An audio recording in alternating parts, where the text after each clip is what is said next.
Mr. Secretary, it's a great pleasure to see you in Kiev. I want to be very clear saying the United States of America is one of the strongest allies of Ukraine, and we truly appreciate your support in our fight for our freedom, for our liberty, and for our independence. The globe and the world is facing one of the most dramatic periods when Russian Federation violated an international law, illegally annexed Crimea, and invaded the east of Ukraine. What we need peace. The Minsk deal that was reached a few months ago is still alive, but we urge Russian Federation to implement and to execute the Minsk deal. The key precondition is to seal the border, to pull back Russian forces, and to stop the supply of Russian-led terrorists.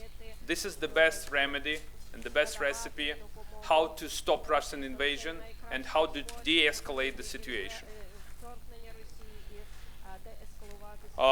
We strongly believe that in order to reach the peace deal, Ukraine needs to increase its defensive capabilities.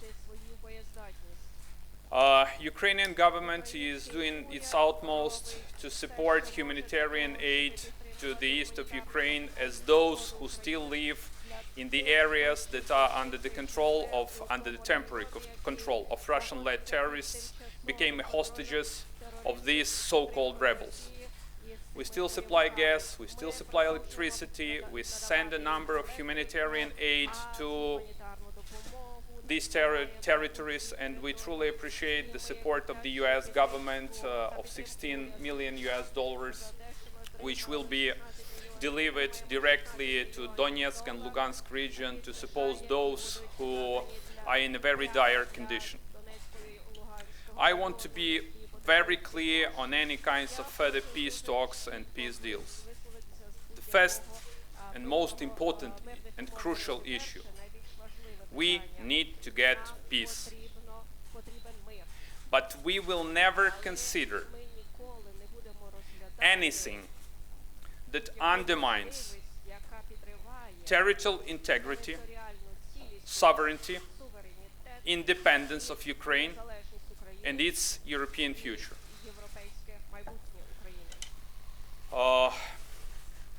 We truly appreciate the support of the US government in implementing and executing reforms. Reforms that are needed and reforms that are implemented by the Ukrainian government, mainly in judiciary, tax reform, in tackling corruption, in closing tax loopholes, in building a new type of governance in Ukraine. And the technical support and financial support that is provided by the United States government is of crucial importance for us. We believe that Ukraine will accomplish its talks with the IMF, and we believe that Ukraine will be successful in implementing all reforms, and this is to be a joint success of the free world. And let me underline one extremely important aspect. We have to retain the unity of the free world, the unity among the US, the EU, and Ukraine in hammering out the real peace deal in order to secure peace and stability in Europe and to stop Russian invasion. Secretary Kerry, it's a great pleasure as always to see you and to have comprehensive talks with you. Well, thank you, Arsenій. Prime Minister, thank you very, very much for your welcome. Thank you for your terrific cooperative effort, not just today, but since the day I first met you when he came here a year ago, and we began to work together on this.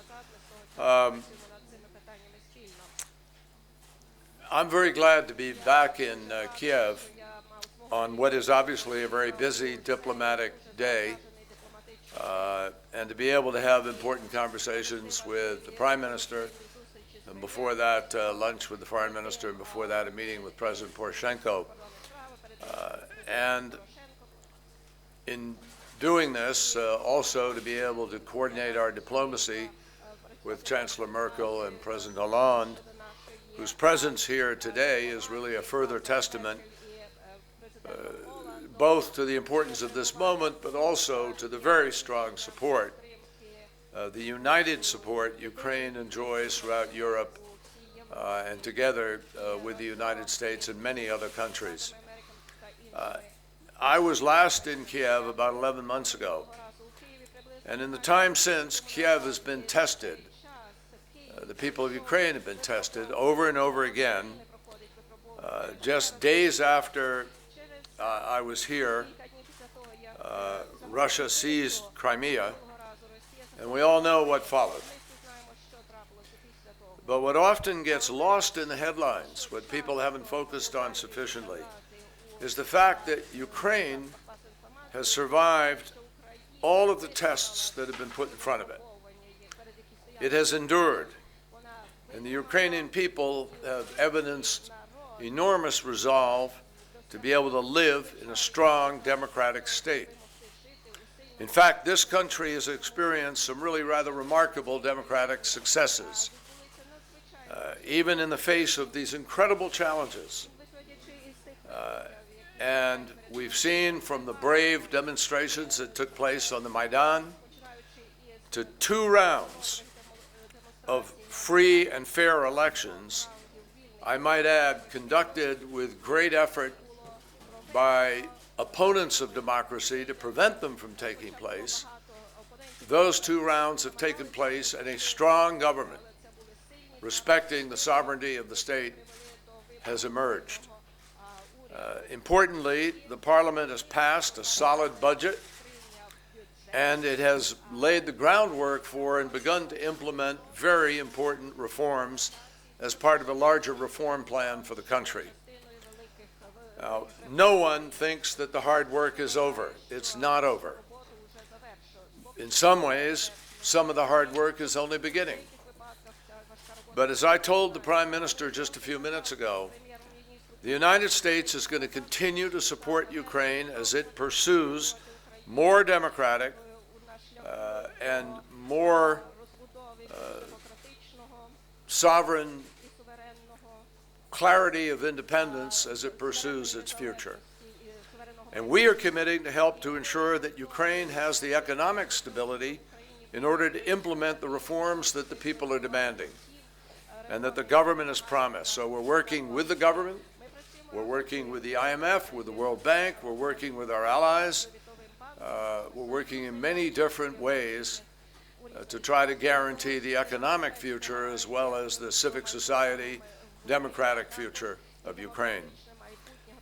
We are moving forward, as we announced just the other day, a loan guarantee of $1 billion in order to support Ukraine's economic reform program and assist the government to meet its near-term spending needs.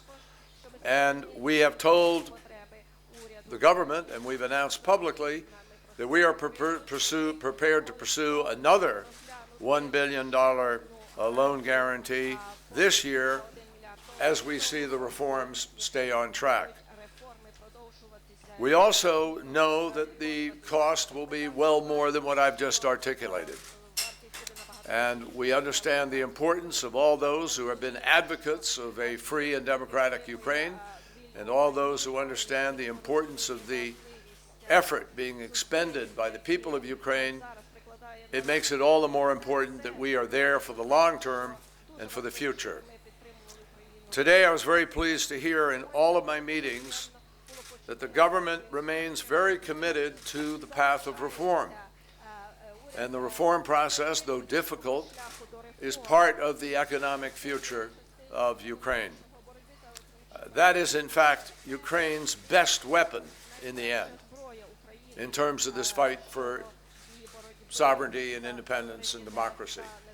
The more the reforms take hold, the more the reforms take place, the more there will be investment from the outside, the more opportunity there will be to deal with the economic crisis, and the more the people of Ukraine will believe that they are getting exactly what they fought for, which is important. The Prime Minister, the President, the Foreign Minister, each highlighted the efforts to me that are already underway in order to root out corruption, to reform the judicial and the energy sector, to fix Ukraine's financial system, and to improve the business climate. Now, obviously, we are focused first and foremost on stopping the violence that has torn through eastern Ukraine. Since last April, more than 5,350 people have been killed. Thousands of residential buildings have been completely destroyed. The shelling by the separatists is indiscriminate, hitting hospitals, schools, and public areas where civilians wait in line for a bus, for transportation, for food, and for supplies. Hundreds of thousands of people have been forced to flee, leaving everything behind. That's if they're even able to get out. Families are huddled in basements and train stations, without food, without heat, without electricity, not knowing whether they will be able or when they might be able to leave. So this is the reality that far too many people are facing here in this conflict. As a result of that, as the Prime Minister mentioned a moment ago, the United States is committing another several millions of dollars, $16.5 million immediately in order to help those Ukrainians most affected by the conflict in the Donbass. And like other humanitarian aid that we have provided since the conflict began, these funds are going to support the UN High Commissioner for Refugees, the UN Office of Coordination for Humanitarian Affairs, and other organizations, and it is money that will be specifically directed to go to the east, to the very place that Russia's aid to the separatists and the separatists' efforts are having the most negative impact. So we're not overlooking even that area of conflict. And this announcement brings the total U.S. assistance to Ukraine to more than $355 million since the crisis began for the purpose of addressing these kinds of emergency humanitarian needs. That's outside of other assistance that we have provided directly to the government in various other forms, and outside of the loan guarantees that I just mentioned. Now, we are deeply concerned that the violence in Ukraine is accelerating. That's why I'm here. That's why President Hollande and Chancellor Merkel are here. That's why this weekend we will meet again in Munich, at the Munich conference, with Vice President Biden, with Chancellor Merkel and others, in order to continue the diplomacy that is taking place here today. Far from meeting the Minsk commitments, Russia and the separatists are seizing more territory, terrorizing more citizens, and refusing to participate in serious negotiations. Let there be no doubt about who is blocking the prospect of peace here. They continue to refuse Ukraine the control of its own border. Its own border. This is an international border recognized as the sovereign property and line of demarcation of a nation state in the modern world. And yet, Russia, with impunity, seemingly, has acted to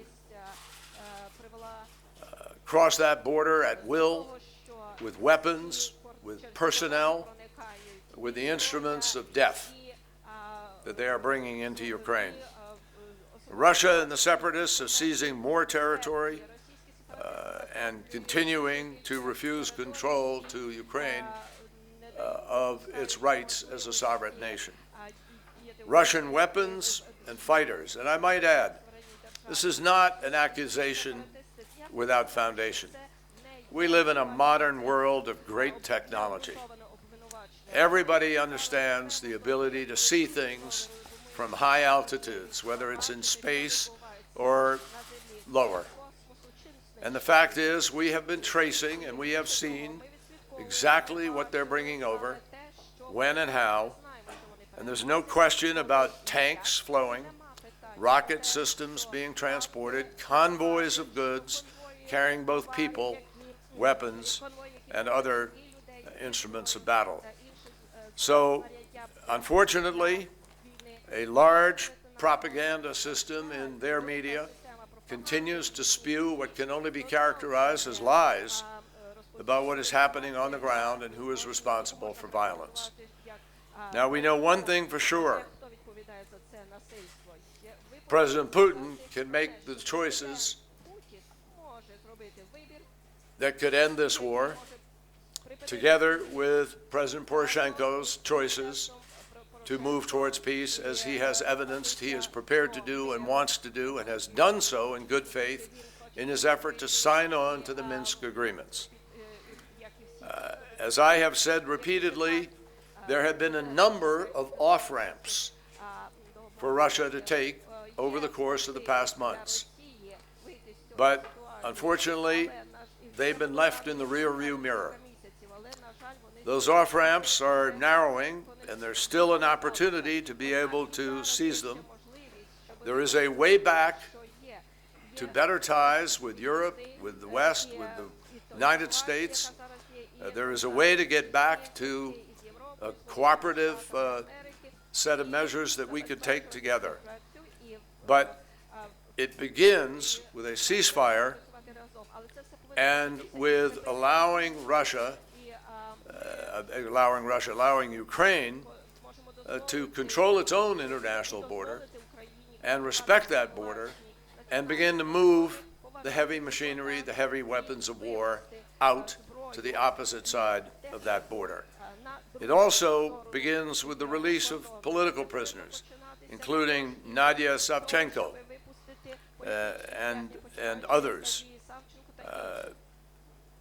As soon as these choices are made, this situation can improve. The only way that it ends is through diplomacy. We have no illusions that there is a, quote, military solution. And contrary to some comments that I've read in the last days, coming from some of the folks who have made the choices to fuel this conflict, we are not choosing a military outcome. We are choosing a peaceful solution through diplomacy, but you cannot have a one-sided peace.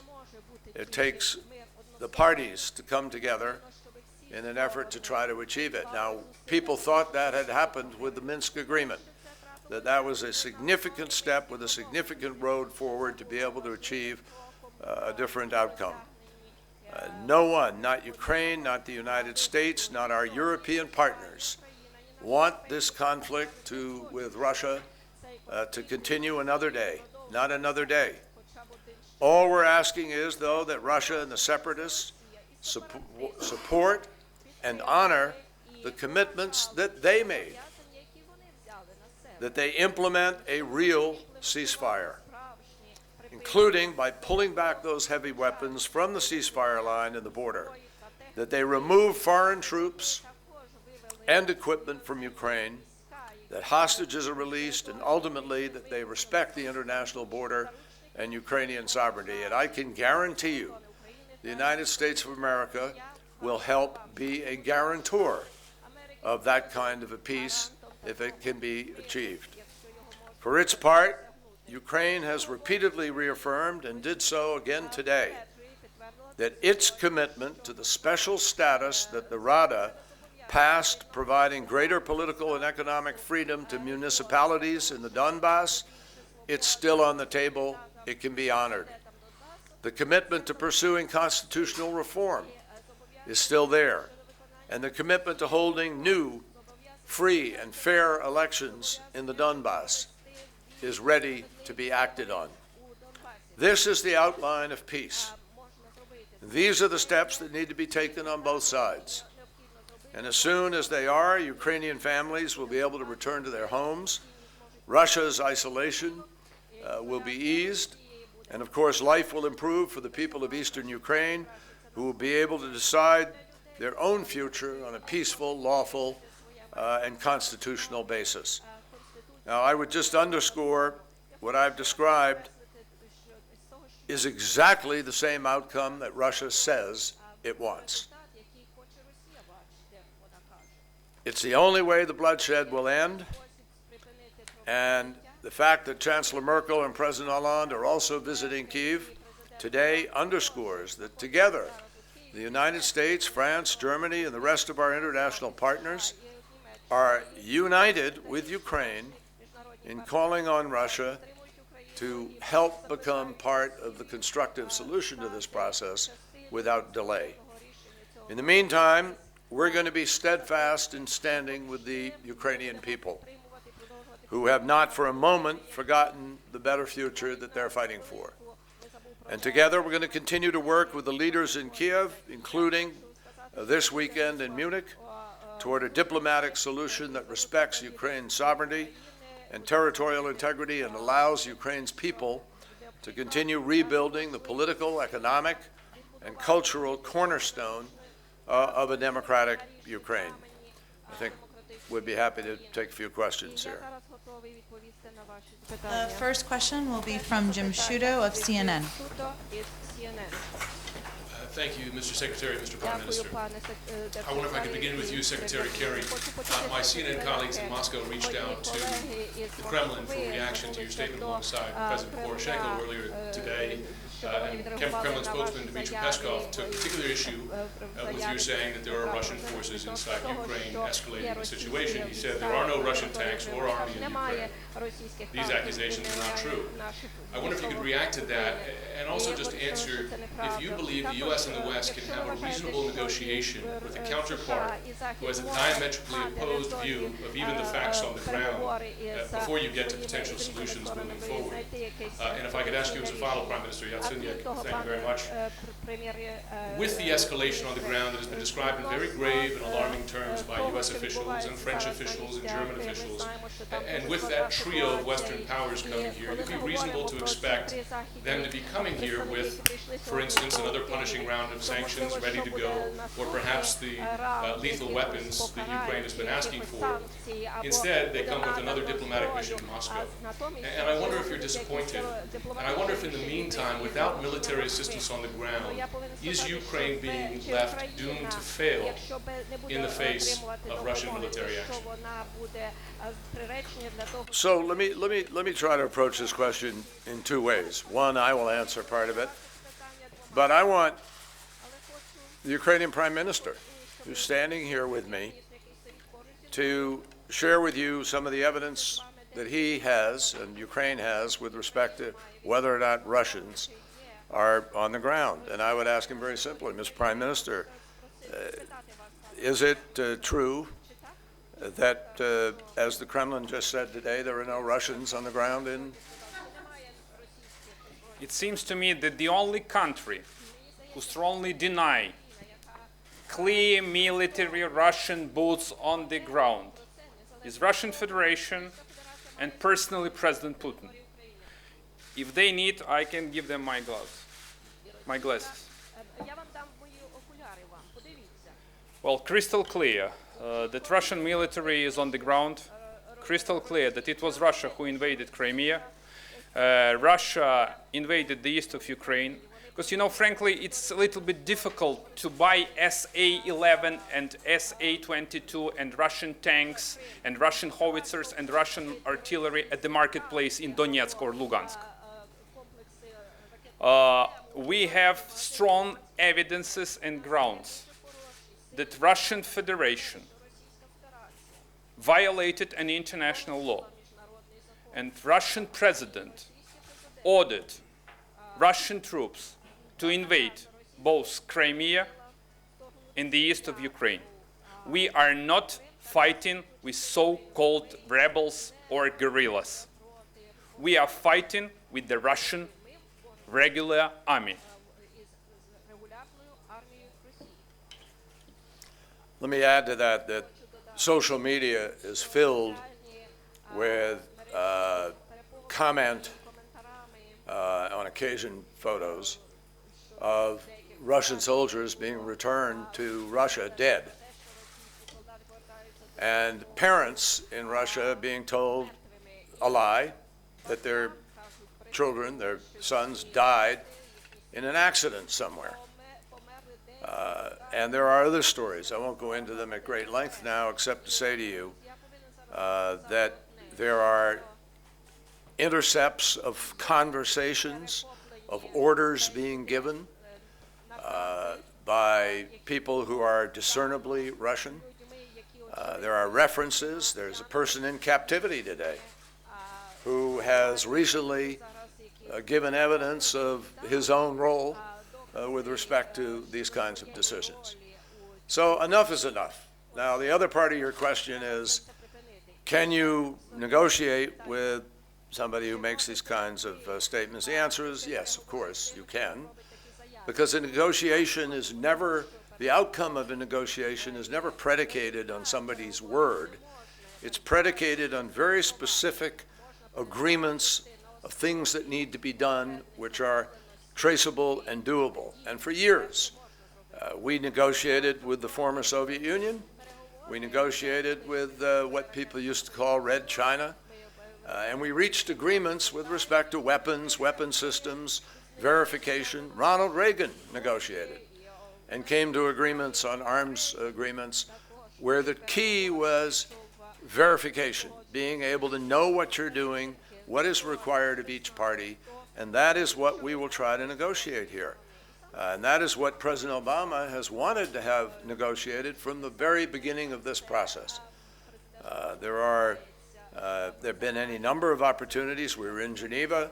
There have been meetings in trilateral form. There have been meetings in Normandy, meetings in so-called Normandy form. There have been telephone calls. There have been lots of efforts to move this process. I don't think we gain a lot by debating the facts now. If they want to deny those particular facts, what for certain could be ascertained and negotiated is the withdrawal of heavy equipment, regardless of whose it is. Though it would be very odd for Ukrainian equipment to be taken back to Russia, but we'd negotiate. And we obviously are prepared to negotiate the respect for the international border, negotiate the return of hostages, negotiate the line of control, negotiate the political process going forward that can guarantee to those who call themselves separatists, though they're not really separating from Ukraine, they want to be part of Ukraine, they want greater rights, and the government of Ukraine has made it clear to them they can have greater rights. So all of these things can indeed be negotiated, and that's why we're here, because we stand ready to do so. We did everything what was on the Ukrainian side under the Minsk deal. The House passed a number of bills, starting with the special status to Donetsk and Lugansk, and an amnesty bill, which was not supported by the entire Ukrainian public, but this was the price that we had to pay. President announced a ceasefire, so everything that was on our side was implemented and executed. Russia violated the entire deal and the key preconditions. That's not the precondition, but the crucial items and issues of this deal is the first one, to seal the border, the second one, to stop the supply of Russian-led terrorists, and the third one is to pull back its forces, was not executed by Russia. Why we are asking for an increased defense capabilities of Ukraine? It's not for the offensive operation. This is for the defensive operation. Because God knows what is the ultimate goal of Russia and President Putin. Russian aggression is a threat to the global order, to the European security, and is a threat to NATO member states. So the idea we have is to get peace. But to get peace, you have to defend your country. And you have to deter Russia, not allowing Russian troops to move further and further. Thank you very much, and my question is about economy a little bit. So you've already touched the IMF theme, and what is the probability that Ukraine will get the new IMF program in recent days? Well, because there are negotiations on. And will the United States help Ukraine to attract new donor countries for financial support? Thank you very much. New what? Financial support, new donor countries. Oh, new money. And the first part was on the weapons, on the help? On the IMF. Just on the IMF, Joe. Oh, on the IMF, both, all economic. Thank you. We're very hopeful. I can't give you a probability because that is the decision as to whether or not the IMF makes an agreement depends on a set of IMF internal standards that have to be met. There are very rigorous economic requirements with respect to any number of different facets of the local economy. Those are the negotiation that's taking place right now. I'm confident, however, that the government is going to do everything in its power to meet those standards, to make sure that they qualify, and then to deliver. So I would hope, and we are anticipating, that there will be an IMF loan. Our hope is also that there will be sufficient contribution in other ways. EU has made a commitment of some $2.5 billion.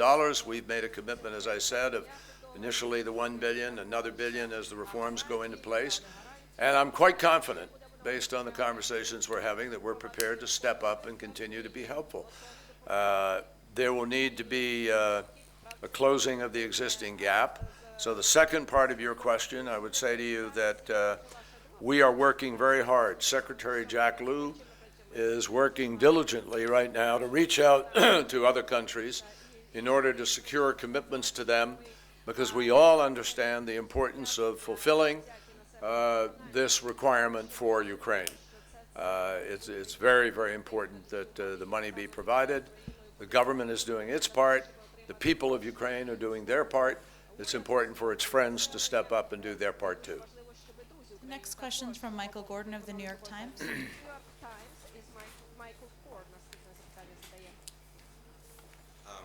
Mr. Secretary, there's great interest in the Chancellor Merkel and President Hollande's proposal and their pending trip to Moscow. Do you support their initiative and proposal and all of its details, and will it build on the Minsk agreement? And is there an either-or issue at stake in terms of defensive arms? If their proposal were to be successful and lead to peace, would that eliminate the need to send defensive arms to Ukraine, or would it still be necessary to send defensive arms to build up Ukraine's capability and safeguard the peace against future aggression?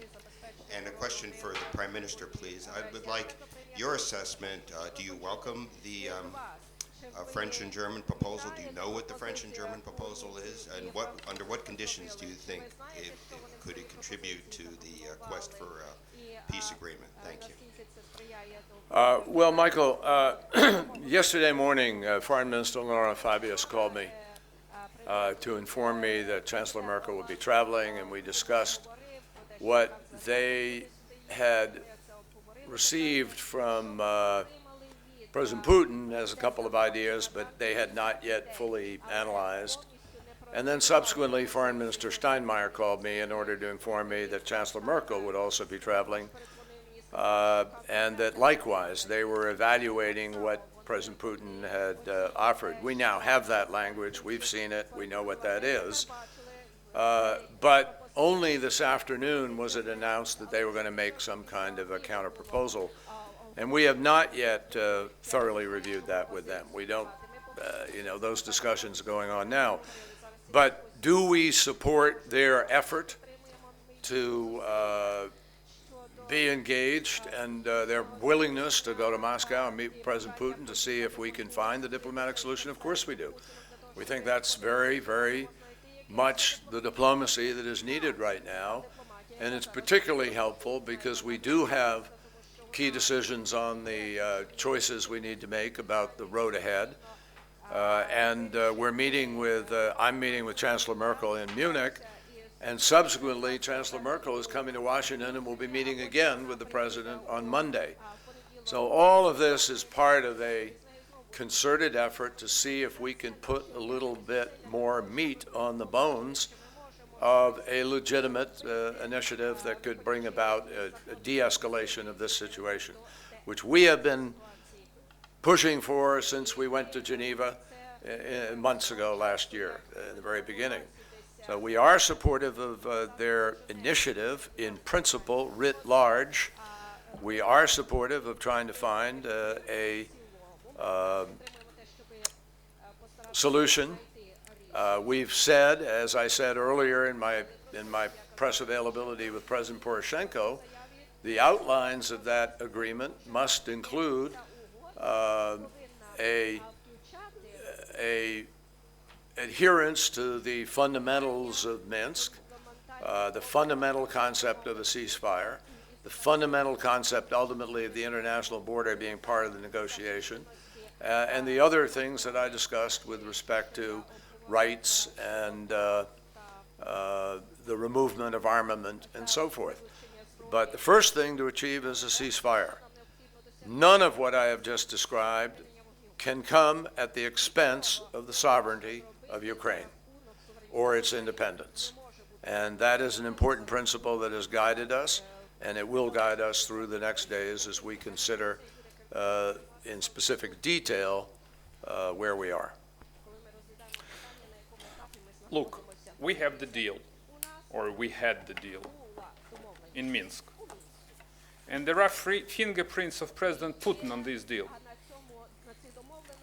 So the thing is to have a new deal, not executing the previous one, seems to me being a trap. So we urge Russia to implement and execute what was agreed, signed, and authorized personally by President Putin. We do support concerted actions of France, Germany, EU, and the United States of America in resolving this conflict and in stopping Russian aggression. We had a number of different formats. The first one was Geneva, another one was Normandy. So I believe that the best format to establish is a Kiev format. And to have the US, Germany, France, well, the EU actually, and Ukraine sitting at the same table, having one joint, strong, and solid position. And the only idea we have is to get peace, but we will never trade our values and principles. We will never trade our dignity and freedom. We will never consider anything that undermines our independence, territorial integrity, and sovereignty, and our choice, because this is our choice. And we paid our lives at Maidan, European choice.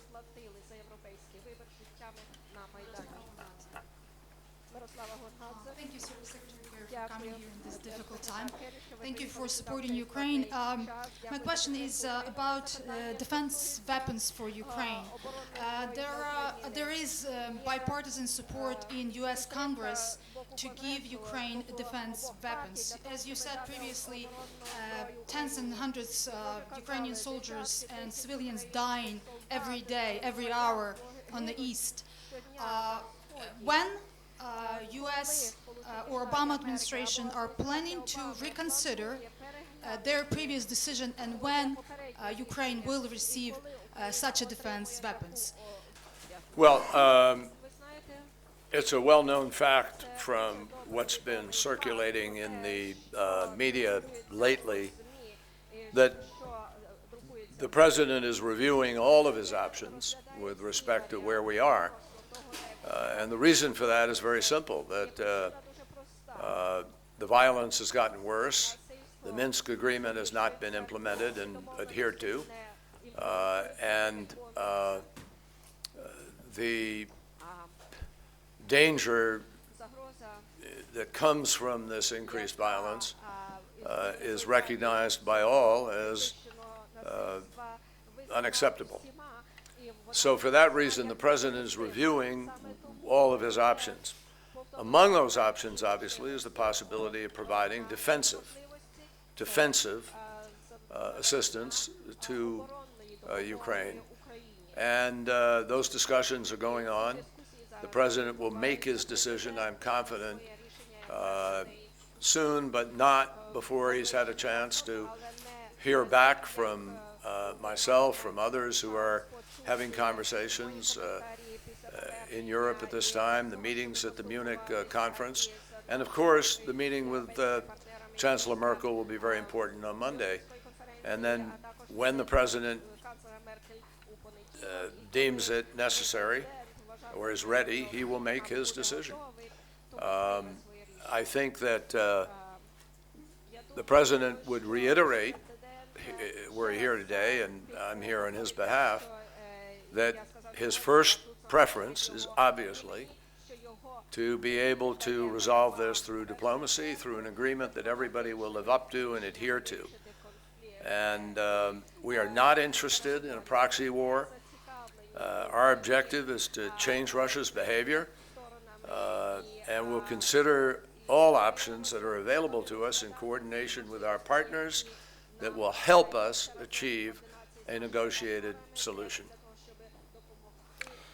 Well, you know, I always feel great about any kind of initiatives that launched by President Putin. Sometimes it's even dangerous to touch them. But in this case, let me reiterate once again. The best way to solve this conflict is to retain unity of the free world. The US, the EU, and Ukraine. We stay together. We act in concert. And it's up to Ukraine to decide its future. And we believe that the US and the European Union will support everything that is facilitated and shaped by the Ukrainian government and by the Ukrainian people. Because we share the same values, we have the same targets and the same aims. The first one is to have Ukraine as a successful, solid European state, to reach peace, to stop Russian invasion, and to restore law and order in Europe. So this is the best format of our cooperation. And it's crystal clear that President Putin wants to split the unity. In the EU, he wants to split the unity between the EU and the US, but he will fail, as he failed a number of times. This time he will fail again. Thank you all.